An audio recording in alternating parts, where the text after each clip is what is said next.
जो प्रवासी श्रमिक दिल्ली छोड़कर जा रहे थे, उनको उनके राज्य में भेजने की केजरीवाल सरकार की ओर से कोई उचित व्यवस्था की नहीं गई थी। गरीब को राशन नहीं मिल रहा था।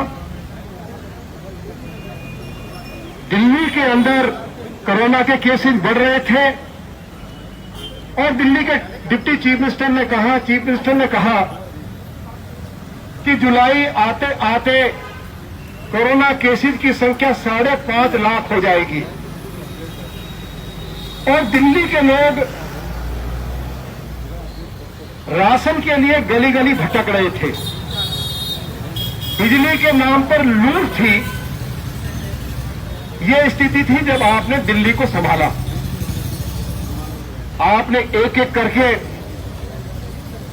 दिल्ली के जो प्रवासी श्रमिक हैं, जो मजदूर हैं, जो गरीब लोग हैं, उनके लिए मोदी जी की सरकार की ओर से हर महीने 8 किलो गेहूं, 2 किलो चावल, 1 किलो दाल, लगभग 72 लाख लोगों को यह सुविधा आपने आदरणीय मोदी जी के माध्यम से उपलब्ध कराई।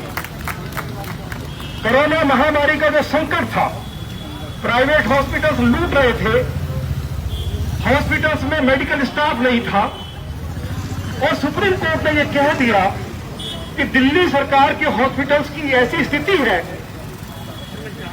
कि जो मरीज वहां पर दाखिल है उनकी हालत जानवर से भी ज्यादा बदतर है।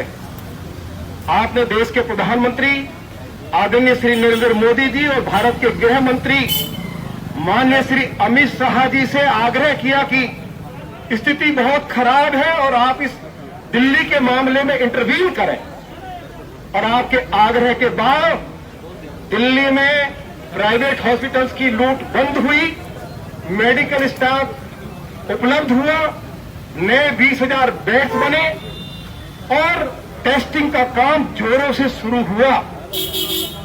और इसी के साथ साथ जो प्रवासी श्रमिक जो दिल्ली छोड़ के जाना चाहते थे, तो आपने केंद्र सरकार से बात करके, प्रधानमंत्री जी से बात करके, गृह मंत्री जी से बात करके, रेल मंत्री से बात करके कि वो अपने राज्य में सुरक्षित रूप से जा सके, उनकी जाने की व्यवस्था की।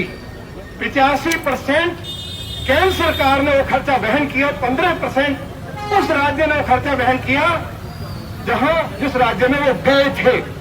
आप मुझे बताइए, हेल्थ के ऊपर, राशन के ऊपर, और जो प्रवासी श्रमिक दिल्ली छोड़कर जा रहे थे, केजरीवाल की सरकार का एक पैसा खर्चा नहीं हो रहा है।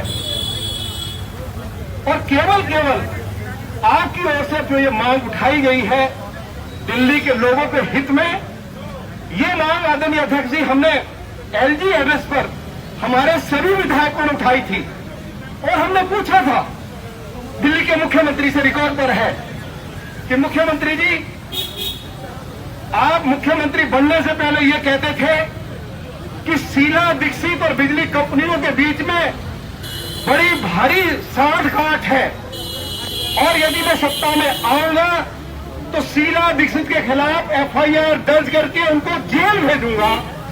तो हमने पूछा अरविंद केजरीवाल जी को, वो तो 650 करोड़ रुपया सब्सिडी देती थी, आपके 5 साल में वो सब्सिडी बढ़कर 11,000 करोड़ रुपया हो गई।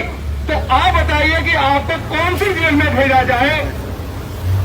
भाई हमारे साथियों ने बताया फिक्स चार्ज के बारे में, कभी ये 10 रुपया पर किलोवाट पर मंथ होता था, वो बढ़कर 20 रुपया हुआ, 700 रुपया हुआ, अब 270 रुपया हो गया। फिक्स चार्ज के नाम पर लूट है। सब चौपट हो गया। और जैसे आप बार बार कह चुके हो कि आज दिल्ली के अंदर सबसे ज्यादा महंगी बिजली अरविंद केजरीवाल की सरकार दे रही है। जो रेजिडेंशियल जो हमारे एरियाज हैं उनमें 8 रुपए पर यूनिट, हमारे जो इंडस्ट्रियल यूनिट्स हैं उनको 12 से लेकर 13 रुपए पर यूनिट, और कमर्शियल में 14 रुपए पर यूनिट दी जा रही है। गुजरात की सरकार फिक्स चार्ज खत्म कर सकती है, हिमाचल की सरकार 5 रुपए पर यूनिट हमारे व्यापारियों को, इंडस्ट्रीज को बिजली उपलब्ध करा सकती है। तो अरविंद केजरीवाल इन बिजली कंपनियों के साथ मिलकर जो मुद्दा आपने उठाया है, हजारों करोड़ रुपए का जो घोटाला कर रहे हैं, आपके नेतृत्व में भारतीय जनता पार्टी के कार्यकर्ता तब तक लड़ेंगे, हम सभी विधायक तब तक लड़ेंगे जब तक बिजली के नाम पर हो रही लूट बंद नहीं कर दी जाएगी। यह आज हम स्पष्ट तौर पर कहना चाहते हैं।